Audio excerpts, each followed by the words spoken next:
আজ শেয়ার করব কাঁচা টমেটোর সম্পূর্ণ নিরামিষ দুর্দান্ত স্বাদের একটা রেসিপি।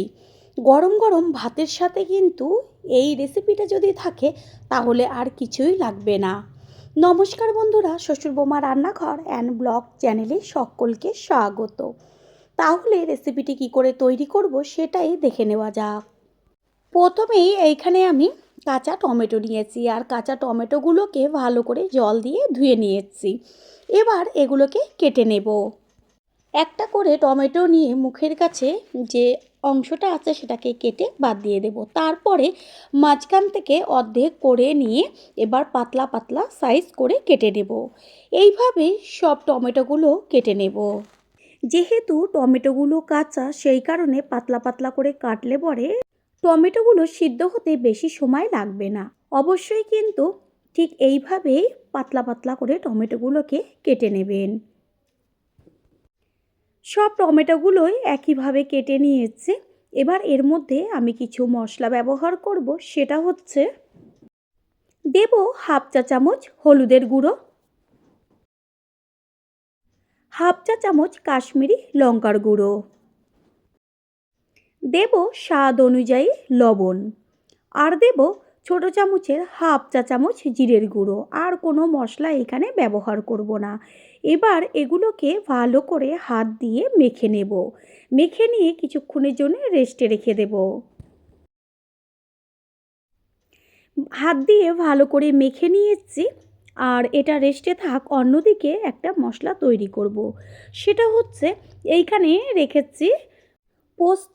এটা এবার মিক্সিং জারের মধ্যে দিয়ে দেব। 2 চা চামচ পোস্ত আমি এর মধ্যে দিয়েছি। দেব 1.5 চা চামচ সাদা তেল। টমেটোর পরিমাণ অনুযায়ী কিন্তু মশলাটা কম বেশি ব্যবহার করবেন। আর দেব কালো সর্ষে। এখানে কালো সর্ষের পরিবর্তে হলুদ সর্ষেও ব্যবহার করতে পারেন। এবার এগুলোকে প্রথমে জল ছাড়া পেস্ট করে নেব। এতে কি হবে, খুব সুন্দরভাবে পোস্তটা পেস্ট হয়ে যাবে।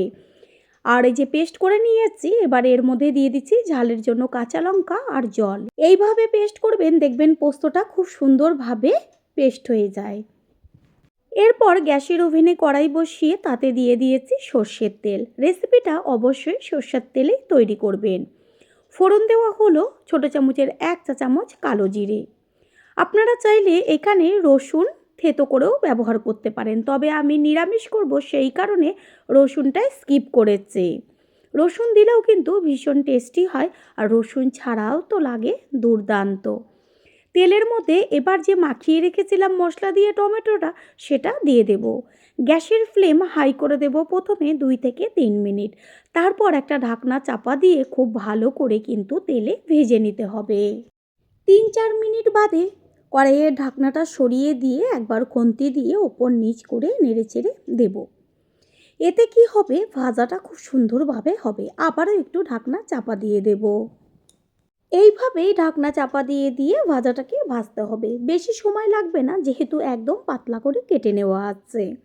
পুরনো বন্ধুদের সব সময় আমাদের পাশে এইভাবে ভালোবেসে সাপোর্ট করার জন্য অনেক অনেক ভালোবাসা।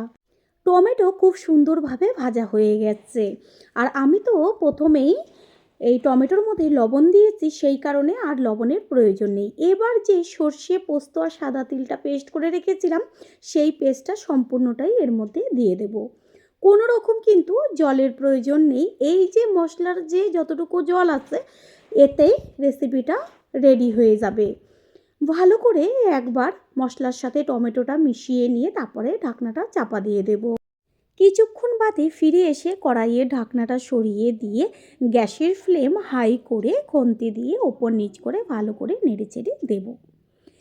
এটা কিন্তু সম্পূর্ণভাবে হয়ে গেছে। সমস্ত কিছুর ব্যালেন্সটা ঠিক রাখার জন্য এর মধ্যে দিয়ে দিচ্ছি বড় চামচের হাফ চা চামচ পরিমাণ চিনি। যেহেতু কাঁচা টমেটো ভীষণই টক হয়, সেই কারণে মিষ্টিটা অবশ্যই কিন্তু প্রয়োজন। প্রথমবার যারা আমাদের চ্যানেল ভিজিট করছেন তাদের আন্তরিক শুভেচ্ছা ও অনেক ভালোবাসা। আমাদের রেসিপিগুলো যদি ভালো লেগে থাকে সাবস্ক্রাইব করে দেওয়ার অনুরোধ রইল, ও পাশে থাকা বেল আইকনে ক্লিক করলে পরবর্তী ভিডিওগুলো সবার আগে আপনাদের কাছে পৌঁছে যাবে। টমেটো খুব সুন্দরভাবে গলে গেছে আর রেসিপিও তৈরি হয়ে গেছে। টেস্টটা আরও বাড়াবার জন্য দিয়ে দিচ্ছি বেশ কিছুটা পরিমাণ কুচিয়ে নেওয়া ধনেপাতা। এই পর্যায়ে কিন্তু গ্যাসের ফ্লেম একদম লোতে রাখতে হবে। আর ধনেপাতা মিশিয়ে নেওয়ার পর গ্যাস অফ করে দেব। চট জলদি দুর্দান্ত স্বাদের রেসিপি পেতে কাঁচা টমেটোর এই রেসিপিটা কিন্তু অবশ্যই ট্রাই করবেন। গ্যাস অফ করে দিয়েছি আর শেষে দিয়ে দিচ্ছি কাঁচা সর্ষের তেল, যেটা ছাড়া নাকি এই রেসিপির টেস্ট একদম অসম্পূর্ণ থেকে যায়। তেল মিশিয়ে নেওয়ার পর একটা ঢাকনা চাপা দিয়ে দেবো কিছুক্ষণের জন্য। একটু বাদে ফিরে এসে ঢাকনাটা সরিয়ে দিয়ে তারপরে কড়াই থেকে একটা প্লেটে তুলে নিচ্ছি। তৈরি হয়ে গেল কাঁচা টমেটোর রেসিপি। আশা করি রেসিপিটি ভালো লাগলো।